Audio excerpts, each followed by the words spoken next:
sob a proteção de Deus e estando presentes os conselheiros Nestor Batista, Ivan Bonilha, Fábio Camargo, Ivens Linhares e os auditores Sérgio Valadares e Tiago Pedroso, bem como o Procurador-Geral do Ministério Público de Contas, Dr. Flávio Berti, declara aberta a sessão ordinária número 10 de 2017 do Tribunal Pleno. Ausente o conselheiro Fernando Guimarães, em razão de férias, ficando convocado o auditor Sérgio Valadares para a composição do quórum de julgamento, conforme portaria 244/17. Ausente o conselheiro Artagão de Matos Leão, por motivo justificado, ficando convocado o auditor Tiago Pedroso. Ausente também os auditores Tiago Barbosa Cordeiro, em razão de férias, e Cláudio Augusto Canha, por motivos justificados. Coloco a ata da sessão ordinária número 9, do dia 23 de março de 2017, para homologação. Está homologada. Concedo a oportunidade para as comunicações previstas no inciso 2 e parágrafo único do artigo 436 do Regimento Interno e para a inclusão em pauta dos processos que trata o parágrafo 4º do artigo 429 e o artigo 522 do Regimento. Com a palavra, doutor Ivan. Senhor presidente, para atender a disposição regimental do 436, parágrafo único, inciso 4º, comunico ao Pleno o arquivamento do seguinte processo em juízo de admissibilidade, protocolo 565139/09, é uma representação, entidade, município de Araucária, interessado ao Ministério Público junto ao Tribunal de Contas. Despacho o 554/17. Obrigado.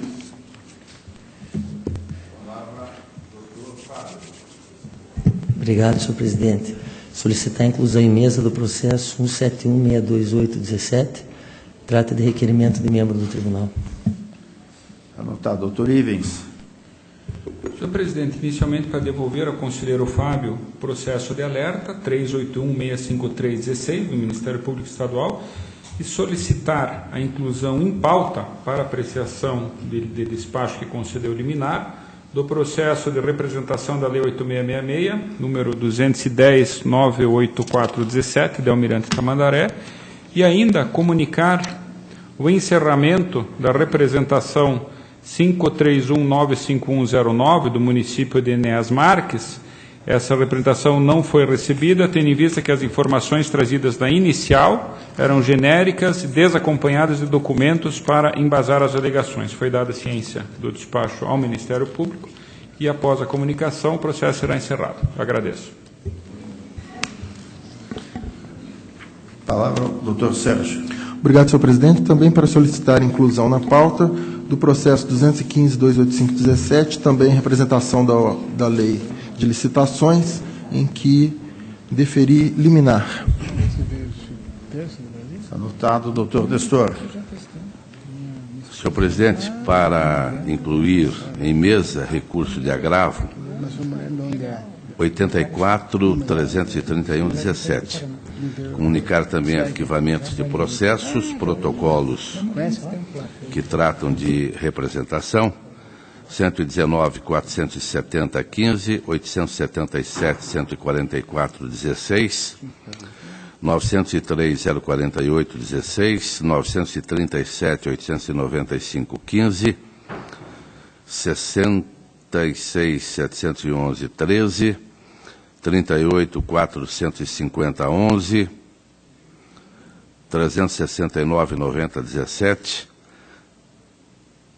34.520/17, 581.225/15, 523.063/15, 213.269/16, 27.150/15, 449.235/06, 557.943/13, 765.199/15, 994.493/16.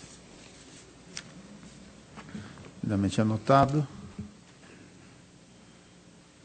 Faço a inclusão na pauta da presidência dos seguintes processos que trago em mesa: 38, 58, 70, 16, de atos de contratação do tribunal, e de números 95, 26, 77, 16, de aditivo de convênio. Passo a relatar os processos da pauta da presidência. Processo número 38, 58, 70, 16, trata-se de procedimento de alienação de bens permanentes considerados inservíveis a esse tribunal. A diretoria jurídica e o Ministério Público opinaram pela possibilidade jurídica de alienação dos referidos bens, podendo ser dispensada a licitação.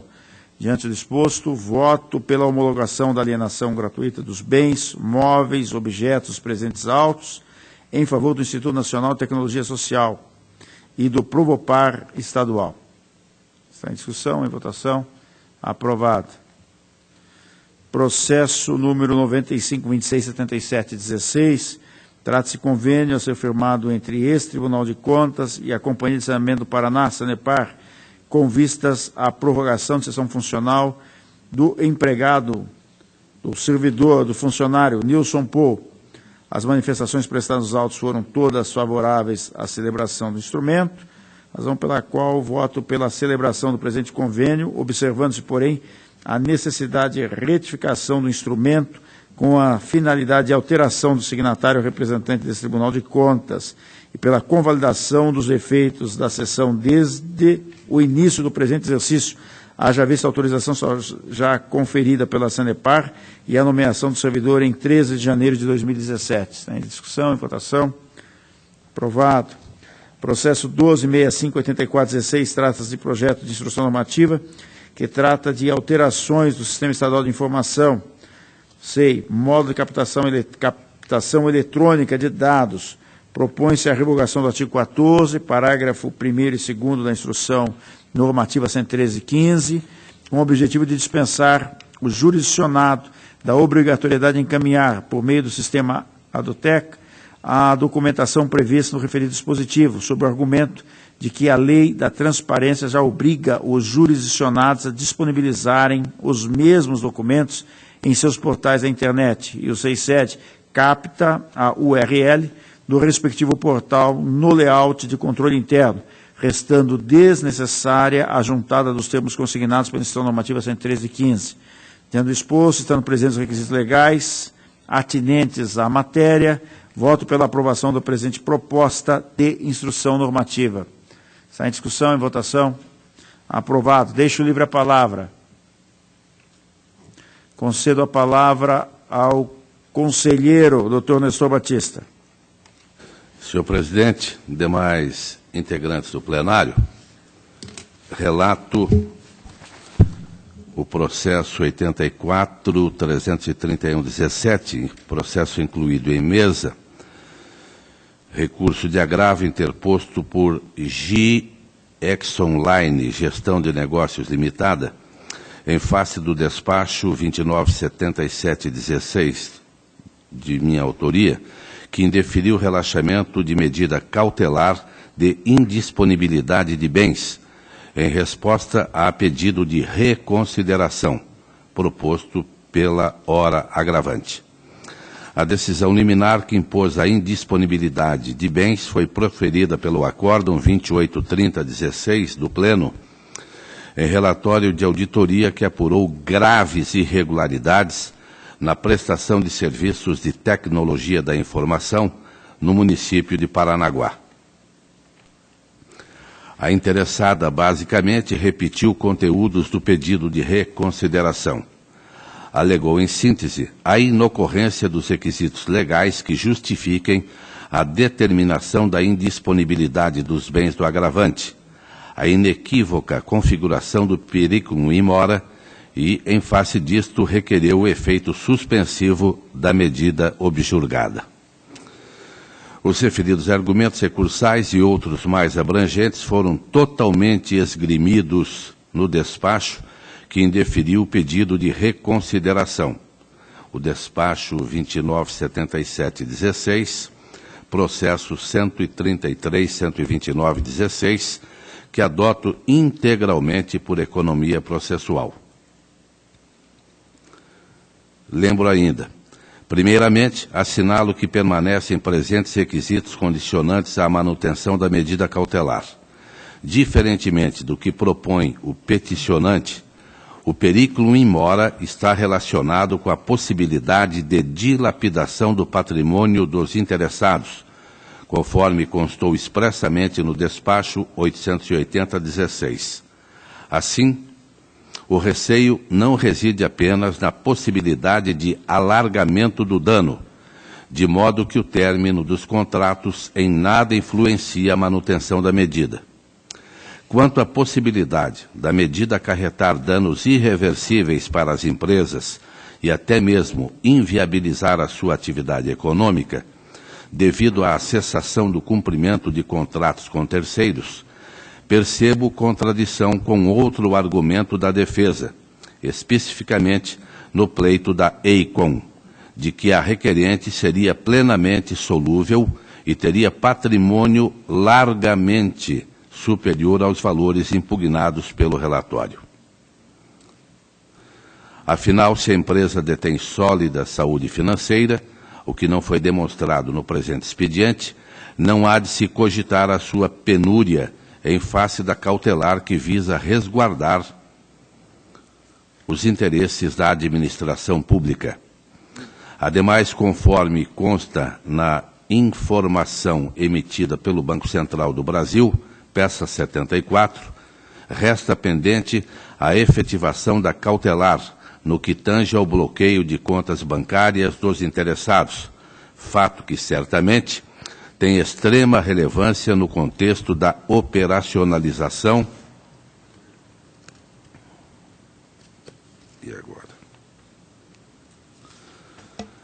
das atividades de ambas as empresas.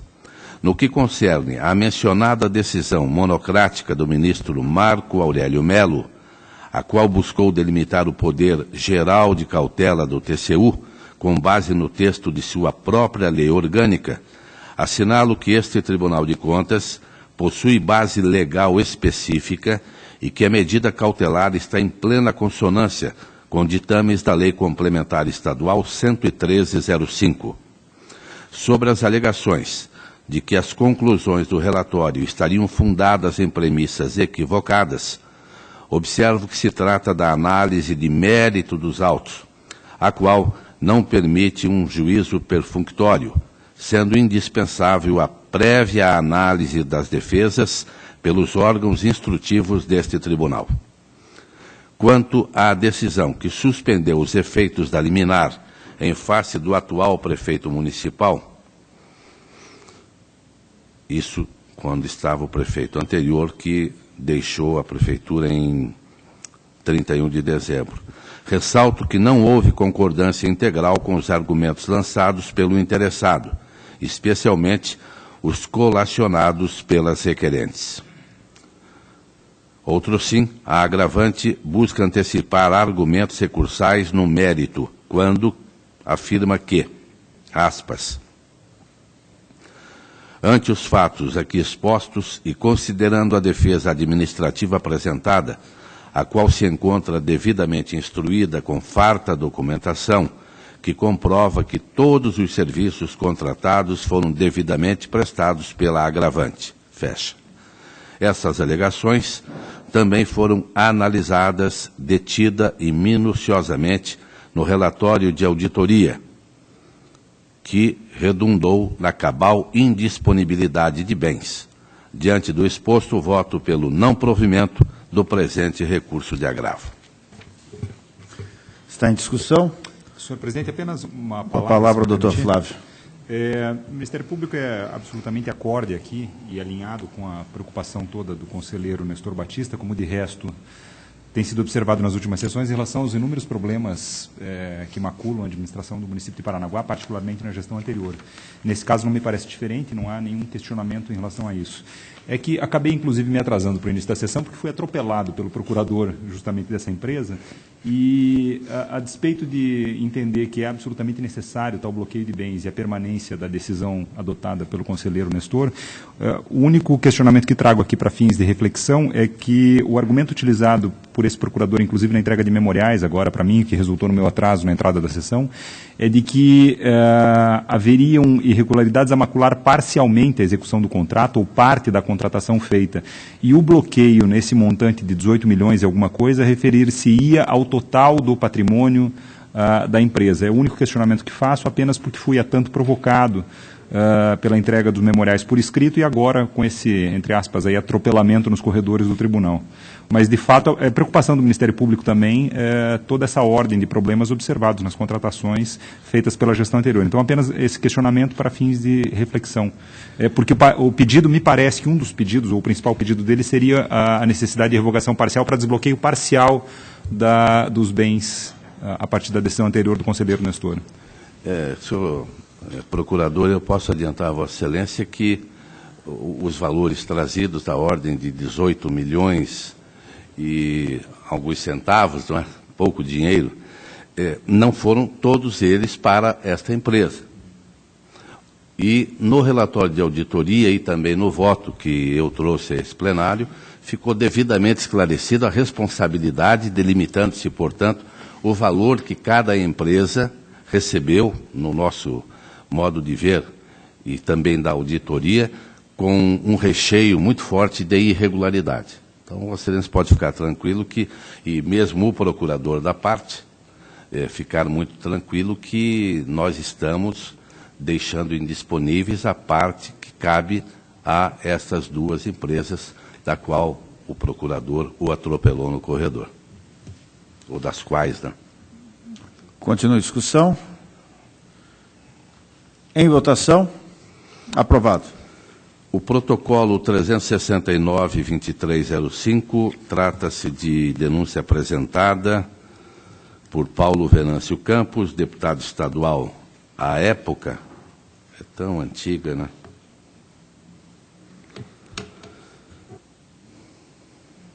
Acerca de irregularidades nos repasses financeiros para o FONREBOM, Fundo de Reequipamento dos Bombeiros, realizados pelos municípios de Matinhos, Guaratuba e Pontal do Paraná, período 2001 a 2008.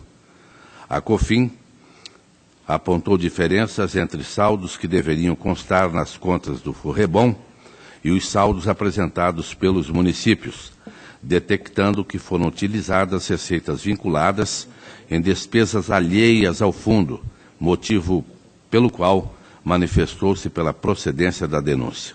O Ministério Público de Contas acompanhou plenamente. Eu apresento um quadro, as discrepâncias, Pontal do Paraná, 79.028, Matinhos, diferença de 515.173,78, Guaratuba, uma diferença de 619.848,75. Ressalto que a contabilidade do FONREBOM é centralizada junto aos poderes executivos e a sua execução é realizada no orçamento municipal, de forma a não haver transferências de valores. Faço também algumas considerações e concluo que as impropriedades apontadas na presente denúncia consistem em utilização de receitas vinculadas em despesas alheias, tendo em vista o saldo deficitário encontrado nas contas dos referidos municípios. Assim, proponho, pela procedência da presente denúncia, aplicando-se multa prevista no artigo 87, inciso 4, a linha G, da Lei Complementar Estadual 113/2005, ao senhor Rudisney Jimenez, Pontal do Paraná, gestão 2005 a 2008, e ao senhor Francisco Carlim dos Santos, prefeito de Matinhos, 2005-2008, em face da infração ao disposto no artigo 73 da Lei 4.320/64. Deixo de apresentar a referida multa ao senhor Miguel Jamur, em razão do seu falecimento. e, em razão da irretroatividade da aplicação da lei orgânica deste tribunal, afasto a aplicação de multas aos prefeitos da gestão 2001-2004. Está em discussão? Em votação? Aprovado. 947-335-15, recurso de revista interposto pelo município de Janiópolis, através de José Domingos Poeira, em face do acórdão 5570-15 da primeira Câmara. Conselheiro Ivens, que negou o pedido de certidão liberatória ao município. A COFIN se manifestou, apontando que o município já obteve certidões após o pedido, sugerindo que tenhamos perda do objeto. O Ministério Público acompanhou e esta é a proposta do relator. Em discussão? Em votação? Aprovado. 990-415, município de Sertanópolis, recurso de revista. Acórdão 5584-15, conselheiro Durval Amaral, que determinou expedição de alerta à municipalidade para que retornasse despesas com pessoal aos limites prudenciais. Alega o recorrente que a extrapolação dos gastos foi originada no cumprimento de decisão judicial, aponta aqui o número do processo, Vara do Trabalho de Cambé, para a realização de concurso público na área da saúde. Argumentou ainda que houve perda do objeto do alerta. O Ministério Público e a COFIN se manifestaram pelo desprovimento, fazendo inclusive uma análise. A proposta do relator mantém, portanto, o alerta pelo conhecimento e desprovimento do recurso. Está em discussão. Em votação. Está aprovado. O protocolo 588-610-15, município Venceslau Braz. Senhor presidente, pela ordem. Palavra pela ordem ao conselheiro Dr. Ivens. Não havendo oposição, eu solicito vistas. Vista concedida a Vossa Excelência. O protocolo 113-083-17, município de Jesuítas, embargos de declaração, postos por José Aparecido Weiler Júnior, alegando existir obscuridade no acórdão deste tribunal. Eu observo que não se encontrou nenhuma obscuridade pelo conhecimento e não provimento. Está em discussão. Em votação. Aprovado. Protocolo 350-359-16, contas da Unespar, Faculdade Estadual de Educação, Ciências e Letras de Paranavaí, 2014. A diretoria e o Ministério Público manifestam-se pela regularidade e fazem recomendação. E esta também é a proposta do relator. Em discussão. Em votação. Aprovado. Agradeço, senhor presidente, aos demais colegas de plenário. A pauta está atendida. Eu que agradeço Vossa Excelência. Passo a palavra, concedo a palavra ao doutor Ivan.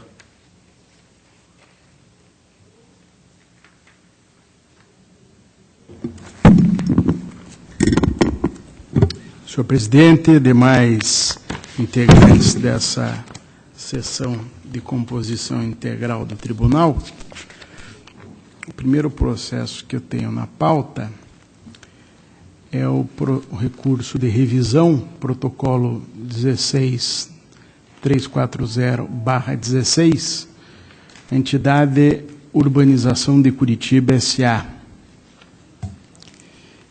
que trata de um recurso de revisão e... Senhor presidente, Palavra pela ordem a Vossa Excelência. eu solicito vistas. Não havendo oposição, vista concedida. O voto era longo, presidente.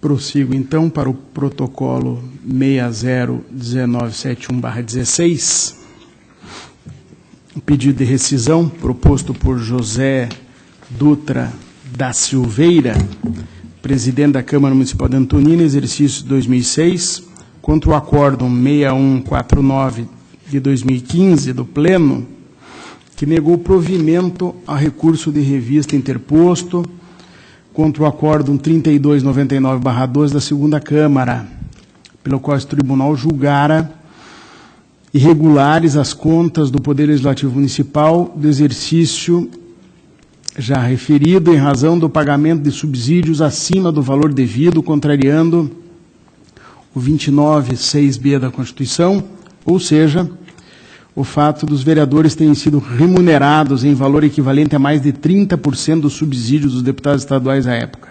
A decisão do tribunal determinou a restituição de valores, aplicação de multa e aplicação de demais providências.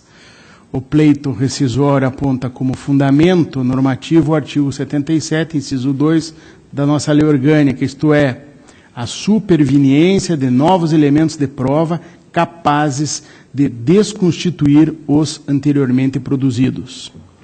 Assim, a petição inicial afirma estar o pedido instruído com a juntada de documentos hábeis a comprovar a devolução dos valores percebidos a maior, realizada com recursos próprios do autor, em nome dos vereadores, para legitimar a sua boa-fé e integridade perante o município.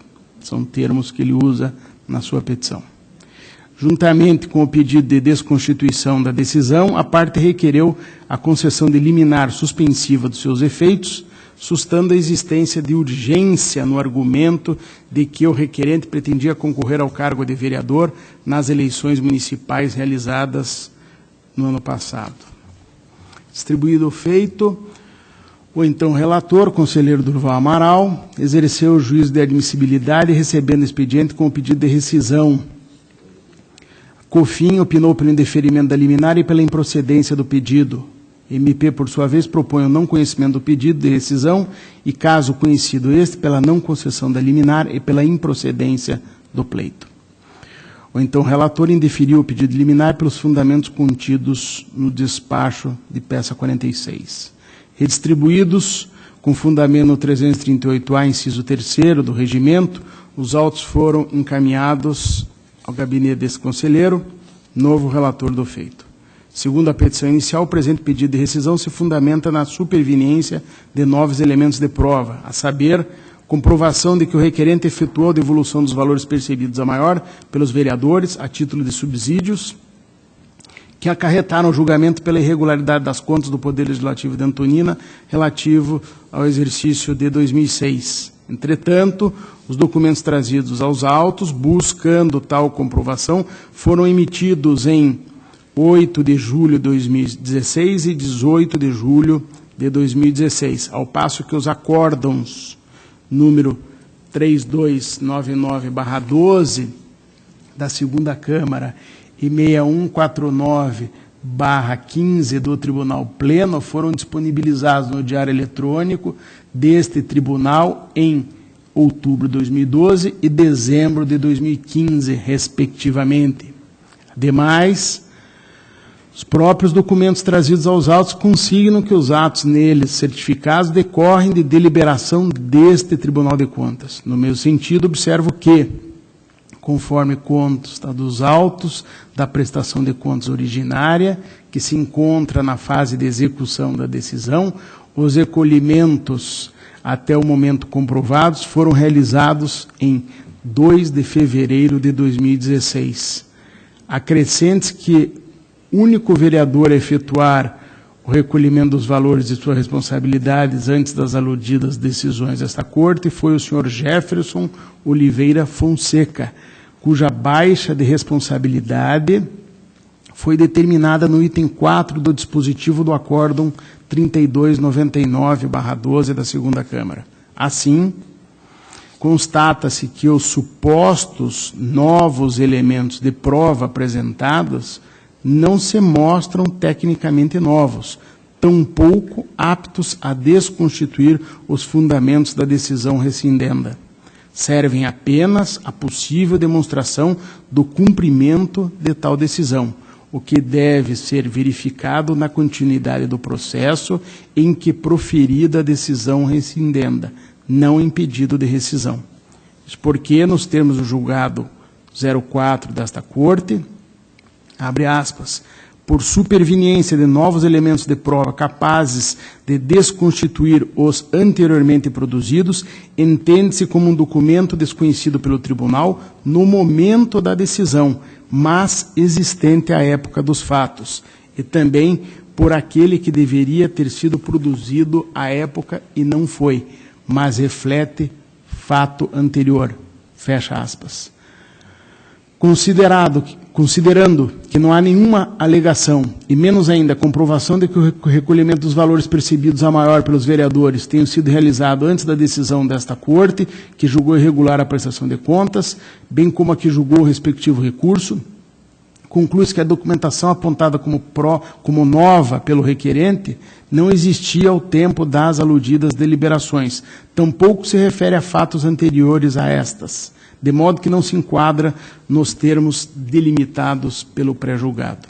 Desse modo, não se verifica, neste caso concreto, a hipótese do cabimento do pedido rescisório do artigo da Lei Orgânica, como bem observa o MP de Contas em seu parecer. No mais, ainda que se entendesse atendida a hipótese de admissibilidade, o pleito rescisório não mereceria guarida quanto ao aspecto em análise, haja vista o contido na súmula 8 desta Corte. De acordo com os critérios estabelecidos naquela deliberação, a irregularidade que levou à desaprovação das contas da Câmara Municipal de Antonina, relativas ao exercício 2006, se caracteriza como insanável, tendo em vista que constitui desobediência à norma constitucional, de modo que o recolhimento dos valores indevidamente recebidos, a maior pelos vereadores, a título de subsídios, não torna o ato regular. Adicionalmente, observo que, mesmo se a irregularidade em tela fosse considerada sanável, a restituição dos valores não implicaria a regularidade das contas, visto que a súmula 8 estabelece que, para tanto, o saneamento deve se dar até o julgamento do recurso, o que não ocorreu neste caso concreto. Prosseguindo na análise do feito, constato que, embora o requerente tenha embasado o seu pedido exclusivamente no artigo 77, inciso 2 da Lei Orgânica, atos processuais precedentes apreenderam da inicial também a alegação de violação à literal disposição de lei, prevista no inciso 5º do referido dispositivo, conforme despacho 1526/16 do então relator deste feito e o parecer ministerial. Assim sendo, passo a apreciar também esta matéria. O requerente sustenta que a decisão rescindenda atentou contra o princípio constitucional da isonomia, artigo 5º, inciso 2 da Constituição, pois conferiu tratamento desigual ao ora autor, na medida em que deveria ter imputado solidariamente a responsabilidade e incluído o nome de todos os demais vereadores da Câmara Municipal de Antonina na citada lista de agentes públicos com contas julgadas irregulares. Isso porque o reajuste no subsídio dos vereadores se deu por meio de decreto legislativo, votado pelo colegiado da Câmara de Vereadores do município, não individualmente pelo presidente da Câmara, de modo que a responsabilidade sobre a deliberação do conteúdo do decreto é solidária a todos os agentes políticos. Nessa linha, cito o prejulgado 5 deste tribunal para defender que deveria ter havido a citação e a responsabilização solidária dos demais vereadores. Como bem observa a COFIN, as alegações do requerente neste ponto não prosperam, visto que os demais vereadores foram devidamente citados e restaram responsabilizados pela devolução das importâncias recebidas indevidamente a título de subsídios, conforme se extrai do item 2 do Acórdão 3299/12, bem como das informações da COEX, constante de peças 151 a 157, contendo os registros das sanções de restituição de valores. Quanto à inclusão na lista dos agentes públicos com contas julgadas irregulares, é de se observar que a remuneração dos membros do Poder Legislativo foi analisada no processo de prestação de contas da Câmara Municipal relativo ao exercício 2006. Tais contas são de responsabilidade do chefe do referido poder, à época, nos termos do artigo 1º, inciso 2 da Lei Complementar 113, de modo que a inclusão na referida lista se deu com base nos artigos 515 e seguintes do Regimento Interno. Conforme consta da fundamentação do prejulgado desta Corte, número 5, os demais vereadores não se enquadram nas figuras de gestor fiscal perante as responsabilidades previstas na Lei de Responsabilidade Fiscal, nem ainda de administradores e demais responsáveis, que é o que se refere o artigo 71, inciso 2 da Constituição, razão pela qual não tiveram seus nomes incluídos na lista acima mencionada. Logo, o pedido rescisório merece recebimento e julgamento pela improcedência na parte em que se fundamenta no artigo 77, inciso 5º da Lei Orgânica, ou seja, na alegação de violar a literal disposição de lei. Diante do exposto, voto pelo conhecimento parcial do pedido de rescisão e na parte conhecida pela sua improcedência. Está em discussão. Em votação. Aprovado. Protocolo 48.1697/04, uma representação encaminhada pelo juiz de direito da comarca de Joaquim Távora, por meio da qual remete cópia de petição inicial de ação civil pública, movida pelo Ministério Público do Estado em face de Sérgio Chaek, que vem a ser ex-prefeito do município de Guapirama. Também Palmiro da Silva Cardoso, tesoureiro, e Adélia Vieira dos Santos, contadora. Segundo o relatado, durante a gestão do prefeito, 97, 2000 e 2001 a 2004, foram cometidas ilegalidades pelos requeridos consistentes no desvio de recursos públicos em proveito do gestor mediante o uso de notas fiscais falsas. Recebido o expediente, o gestor apresentou defesa negando os fatos descritos. Após manifestação da de júri do MP, determinou-se o sobrestamento do feito a fim de aguardar o deslinde do processo judicial. Despacho da Corregedoria Geral em 2007. Recentemente, em 2014, oficiada a Promotoria de Justiça de Baiti, juntou-se cópia da sentença e de acórdão proferidos na ação, no qual se constata a condenação dos requeridos com certidão de trânsito em julgado, datada de fevereiro de 2014. Em análise, a COFAP opinou pela citação dos demais representados e pela intimação do município de Guapirama para apresentar informações acerca do cargo ocupado pela interessada, pois em consulta ao SINAP, constatou-se que a senhora Adélia teria ocupado 2 cargos de contadora, um no município de Guapirama e outro no município de Joaquim Távora, o que poderia violar o artigo 37, inciso 16 da Constituição. Os esclarecimentos foram devidamente apresentados pelo município. A senhora Adélia Vieira dos Santos, por sua vez, defendeu que confiava nas atribuições do prefeito e do tesoureiro e que não tinha conhecimento do esquema realizado.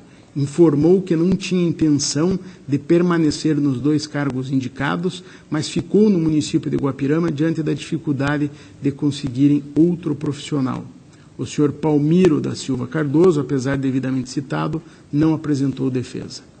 A COFAP opinou pela procedência da representação, haja vista a decisão judicial que reconheceu a prática de atos ilegais pelos 3 ex-gestores do município de Guapirama, com aplicação a cada um da multa prevista no 87.4G da Lei Complementar. Em relação à senhora Adélia Vieira dos Santos, opinou pela aplicação adicional da mesma multa por acumular irregularmente 2 cargos públicos, um efetivo, em Joaquim Távora, e outro comissionado, em Guapirama. O Ministério Público manifestou-se pela procedência da representação, sem aplicação de sanções, considerando que os fatos objeto da ação civil pública ocorreram entre 97 e 2000. Por outro lado, manifestou-se pela aplicação da multa do 87.4G à senhora Adélia em face do acúmulo irregular de cargos públicos. Pela análise dos autos, entendo que a representação merece encerramento. Extrai-se da sentença proferida na ação civil pública que os requeridos foram condenados nas sanções do artigo 12 da Lei de Improbidade, a 8429, quais sejam ressarcimento integral do dano de forma solidária, suspensão dos direitos políticos, pagamento de multa civil, salvo a senhora Adélia, e proibição de contratar com a administração pública ou receber benefícios ou incentivos fiscais ou creditícios. Em reexame necessário, a sentença foi parcialmente reformada para acrescentar as penalidades aplicadas aos réus Sérgio Chaek e Palmiro Cardoso a sanção de perda da função pública. Nesse contexto, entendo que não há medidas a serem adotadas por essa Corte. Diante da data da ocorrência dos fatos, 97 a 2004, antes da nossa lei orgânica, e considerando que a decisão judicial exauriu as medidas que poderiam ser eventualmente aplicadas por esta Corte, cabe mencionar também que decisões nesse sentido já foram proferidas por esse Tribunal de Contas, a exemplo dos recentes acórdons 743/2017, de minha relatoria, e 5008 de 2015, ambos do Tribunal Pleno. A respeito da alegação de possível acúmulo de cargos públicos, verifico que tal questão não foi objeto do presente processo, não tendo sido expressamente recebido para apreciação. Assim, afasto as medidas sugeridas pela unidade técnica e pelo órgão ministerial nesse ponto, o que não impede, porém, eventual verificação da matéria em autos próprios. Diante do exposto, voto pelo encerramento da presente representação. Está em discussão. Em votação. Aprovado. Protocolo 377859/09, representação encaminhada pelo Ministério Público junto a esta Corte, por meio da qual aponta irregularidades no quadro de cargos do município de Ampere, especialmente quanto ao provimento de cargos comissionados em inobservância ao artigo 37.2 e 5º da Constituição Federal e às orientações desta Corte. No decorrer da instrução, o gestor informou que realizou concurso público no ano de 2009 e que foram criadas leis municipais que dispõem sobre o quadro de pessoal do município, a fim de sanar as irregularidades apontadas.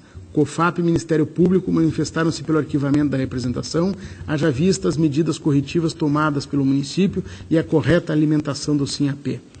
Com razão, unidade técnica, órgão ministerial, por meio de lei municipal 1282/2010, os cargos de diretor de departamento foram alterados para secretários, uma vez ocupados por agentes políticos, bem como foi fixado o percentual de cargos em comissão a serem ocupados por servidores efetivos.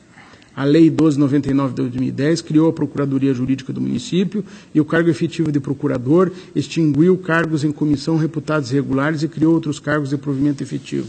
Por sua vez, a Lei 1556/2014, o município, através dessa lei, o município criou outros cargos de provimento efetivo, como arquiteto urbanista, engenheiro civil e fisioterapeuta. Ademais, segundo constatado pela COFAP, não há irregularidades nos cargos comissionados informados pelo município no SINAP. Assim, voto pelo encerramento da representação, haja vista a regularização efetuada. Está em discussão. Em votação. Aprovado. Protocolo 97418/12, esse que já foi solicitado a vistas pelo solicitado e deferido o pedido de vistas na sessão ainda no início da minha pauta. Vista concedida ao conselheiro Ivens. Ele havia pedido.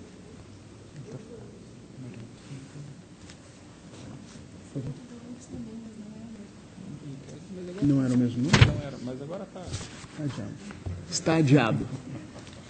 Está adiado.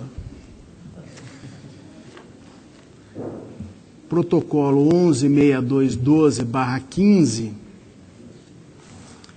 representação da Lei de Licitações encaminhada por Vanderleia Silva Melo, irregularidades, pregão presencial, município Formosa do Oeste, registro de preços, aquisição futuras de pneus, câmaras e protetores. É já um clássico nesse verbete de aquisição de pneus, e entendo que,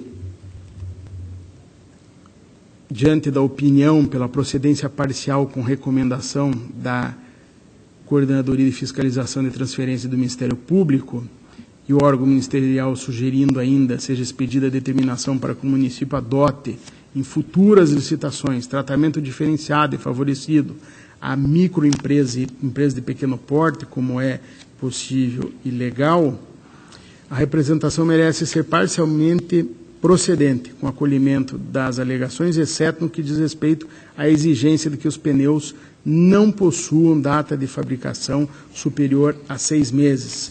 Recomenda-se, portanto, ao município também que, nas futuras licitações, adote as providências que bem o Ministério Público apontou. De modo que esse é o voto, senhor presidente. Está em discussão? Em votação? Aprovado. Agradeço. Era isso para a pauta de hoje. Agradeço, Vossa Excelência. Concedo a palavra ao conselheiro Dr. Fábio Camargo. Obrigado, senhor presidente e demais membros que compõem o pleno. Não é nem parecido, não. Eu inicio minha pauta, senhor presidente, com o processo que eu solicitei inclusão em mesa, 171.628.17. É um requerimento formulado por membro desse tribunal, por meio do qual requer a indenização dos dias de férias não usufruídas, referentes ao exercício de 16, por meio do qual solicita o pagamento em pecúnia de 50 dias pendentes e um abono de férias referentes ao exercício do 16 não usufruídas, tendo em vista a imperiosa necessidade de serviço público. Diretoria Jurídica, o Ministério Público de Contas, com fundamento na instrução da Diretoria de Gestão de Pessoal, manifestaram-se pelo deferimento do pedido e é assim que eu voto, senhor presidente. Está em discussão, em votação. Aprovado. Senhor presidente, os processos 183.606.16, 329.627.16, 561.1609, eu solicito manter adiado, senhor presidente. Continuam adiados. E o processo 357.078.16, eu solicito adiamento, senhor presidente. Adia-se na forma regimental. Trago aqui o resumo do relatório consolidado de atividades, com o intuito de atender ao disposto no artigo 125, inciso 6 e 7 da Lei Complementar Estadual 103/5, e no artigo 24, inciso 9 do Regimento Interno. Apresento a esse Tribunal Pleno o relatório consolidado de atividades relativo ao primeiro bimestre de 2017, cuja cópia foi encaminhada por e-mail aos gabinetes dos senhores conselheiros, auditores e procurador-geral. Merece destaque o número de julgamentos realizados no primeiro bimestre desse ano. Ao todo foram julgados 803 processos pelas câmaras e pelo Pleno. Comparado ao exercício do 13, ano em que se passou a solicitar os dados dos órgãos colegiados para inclusão no relatório de atividades, o número de julgamentos no mesmo período quase dobrou, de 13.436 processos julgados, a demonstrar a crescente eficiência desse tribunal. Esse é o breve relatório, senhor presidente.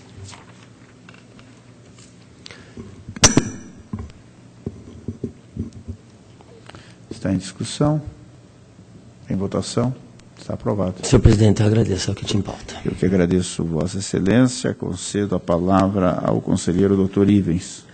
Excelentíssimo senhor presidente, demais integrantes desse Tribunal Pleno, inicio com o processo que solicitei a inclusão em pauta, que é uma representação 210.984.17, originária do município de Almirante Tamandaré, em que a empresa Brinque Mobile Equipamentos Educacionais Limitada alega irregularidades no edital de concorrência 2 de 2017, que tem por objeto a contratação de empresa para fornecimento de kits escolares organizados em 10 lotes, no valor total de aproximadamente R$ 1.422.000. Alega nulidade pela adoção da modalidade de concorrência, quando deveria ter sido pregão. Aduz que trata-se de recursos da União repassados por transferência voluntária, que essa modalidade seria obrigatória.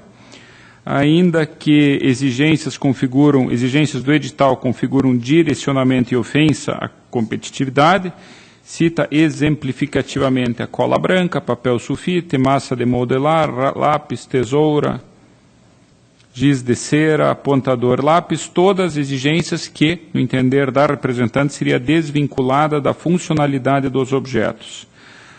Indica ainda que a dotação orçamentária dos recursos indicados para essa despesa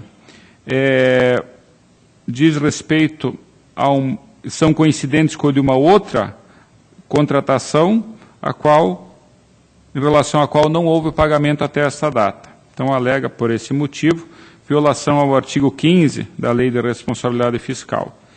E a urgência da medida pelo fato de que, no dia 3 de abril, próxima segunda-feira, está marcada o recebimento dos envelopes de habilitação e proposta de preço.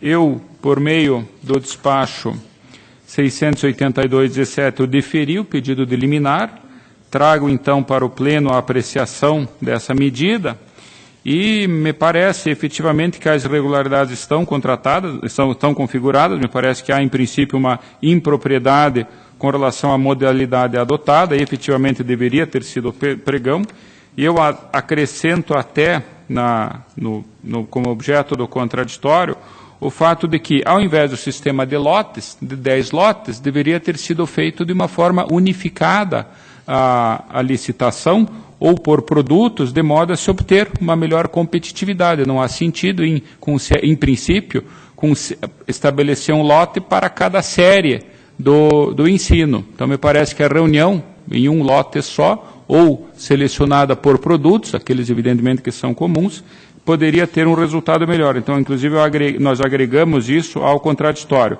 No mais, há sim indícios de direcionamento. Cito como exemplos, por exemplo, o apontador exigia que a marca da empresa estivesse em relevo, quando só uma empresa, a Faber-Castell, que tem essa característica. Não há nenhuma vinculação, como apontado, em relação a essa característica e a efetiva funcionalidade do objeto, além do problema da dotação orçamentária que foi verificado. Então, por esse motivo, senhores conselheiros, eu recebi a representação, deferi a liminar, determinei a abertura de contraditório ao município, na pessoa do seu atual gestor, para que preste informações, e que cumpra de imediato a liminar. Então, eu submeto, senhor presidente, a apreciação do outro colegiado a liminar que foi deferida. Está em discussão. Está homologada. Processo da minha pauta, 72337514, também uma representação da Lei 8666, formulada pela Sociedade Empresária Cango Brasil Limitada, sob fundamento de que houve sua irregular desclassificação a participar do pregão eletrônico 176 de 2014, promovido pelo município de Guarapuava, com vistas à aquisição de superfície desportiva modular. Os pareceres são todos pela improcedência dessa representação. Esse também é o meu voto, senhor presidente, apenas para esclarecer, a alegação aqui é de que a desclassificação foi feita em virtude da identificação de marca. E a instrução demonstra do processo que esse é um procedimento legítimo, justamente com isso visa-se não identificar o licitante na proposta, regular a previsão nesse sentido do edital. Há inclusive instruções que orientam a forma de apresentação das propostas, de modo justamente a não identificar a marca. Essas instruções foram também disponibilizadas na internet. Havia uma alegação ainda de impropriedade do objeto social da empresa vencedora. Isso foi esclarecido no contraditório, em que justamente o objeto da contratação consta a referência genérica no objeto do contrato social. E ainda há um argumento de que a empresa vencedora seria representante exclusivo, que teria igualmente implicado na identificação da licitante. Entretanto, não há nenhuma comprovação documental dessa assertiva, de modo que, corroborando a instrução e o parecer do outro Ministério Público, o voto é pela improcedência da representação. Está em discussão. Em votação. Aprovado. Era o que constava da minha pauta, eu agradeço, senhor presidente. Agradeço, Vossa Excelência. Concedo a palavra ao auditor, doutor Sérgio. Senhor presidente, senhores conselheiros, senhoras e senhores, inicio, senhor presidente, pelo processo 215.285/17, que é uma representação prevista na Lei 8666, em relação ao edital de concorrência número 4, também do município de Almirante Tamandaré, representação formulada pela empresa Brinkmobil Equipamentos Educacionais Limitada. Aqui no caso, senhor presidente, é uma licitação para aquisição de uniformes escolares no valor de R$ 2.587.521,59. Os argumentos são semelhantes à representação que acabamos de apreciar. Em suma, alega que não deveria ter sido adotada a concorrência, e sim o pregão. Isso é algo que, neste caso, pode ser discutido, uma vez que os uniformes têm uma certa personalização. Alega que a descrição muito minuciosa restringe o caráter competitivo e, sobretudo, a questão da apresentação das amostras, que o prazo seria insuficiente a apenas 3 dias. Em juízo de cognição rápido, verifiquei que as declarações de fornecedores apresentadas, confirmamos por telefone com outros fornecedores, indicam que realmente, especialmente, esse prazo para apresentação de amostras é infactível. São apenas 2 laboratórios, exigem-se laudos de todo o tecido, a gramatura, composição, aparentemente não são os comuns de mercado. Então, são vários itens, são 12.023 alunos, e são basicamente camisa, jaqueta, calça, 2 camisetas, neste valor total. Aparentemente, a título exemplificativo, rapidamente, o forro da japona exige-se que esteja estampada o nome do município em diagonal, algo que não tem relação com a funcionalidade. Claro, torna o uniforme mais bonito, mas não tem a ver com racionalidade, especialmente nesses tempos de dificuldade econômico-financeira de todos os municípios, né? Então, eu verifiquei também junto à Coordenadoria de Fiscalização Municipal, esse município deve a fornecedores quase 10 milhões de reais, não é? Então, poderíamos ter um uniforme talvez mais barato. Em suma, senhor presidente, em juízo rápido de cognição, parece sim que há restrição ao caráter competitivo, razão pela qual também deferia em despacho a suspensão cautelar do procedimento e encaminhando, então, o processo para apresentação dos argumentos e análise mais detida. Está em discussão? Está homologado. Senhor presidente, o processo que tem a seguir é um recurso de revista, o processo 733-95515, recurso de revista interposto pelo senhor Silvio Antônio Damasceno, o atual presidente do Consórcio Municipal de Saúde, do MED Paranapanema, em face do acordo 3851-2015 da segunda Câmara. Rapidamente, são elencados 20 itens de documentos que não foram apresentados no momento da apresentação de contas. O recorrente se limita a apresentar uma série de documentos. A unidade técnica constata que efetivamente foram apresentados documentos, mas que eles não deveriam ser conhecidos, porque deveria, por uma questão de equidade e tendo em conta princípios de preclusão, etc., deveriam ser apresentados apenas na fase ordinária da prestação de contas. Não é esse o entendimento do tribunal. O Ministério Público entende que devem ser acolhidos os documentos e, portanto, aqueles que foram apresentados e supriram as faltas anteriores, esses itens devem ser afastados como causa de irregularidade. No entanto, vários itens, a documentação não foi apresentada e não satisfaz. Razão pela qual eu acompanho, então, a proposta do Ministério Público, no sentido de afastar as irregularidades cujos documentos foram apresentados, mantendo, entretanto, os itens em que os documentos não foram apresentados. Acompanho o Ministério Público pela procedência parcial, pelo provimento parcial do recurso, mantendo-se a irregularidade. Está em discussão? Em votação? Aprovado. Senhor presidente, o processo seguinte é um pouco mais longo, eu solicito o adiamento. Adia-se na forma regimental. Obrigado, senhor presidente. Obrigado, Sergio. Concedo a palavra, agradeço Vossa Excelência, concedo a palavra ao auditor, doutor Tiago Pedroso. Eu agradeço, senhor presidente, mas não tenho processo a relatar. Deixo livre a palavra. Nada mais havendo a tratar, declaro encerrada a presente sessão, ficando marcada a próxima sessão ordinária para o dia 6 de abril de 2017, no horário regimental. Levanta-se a sessão. Tem bastante processo lá, Tiago. Você quer algum?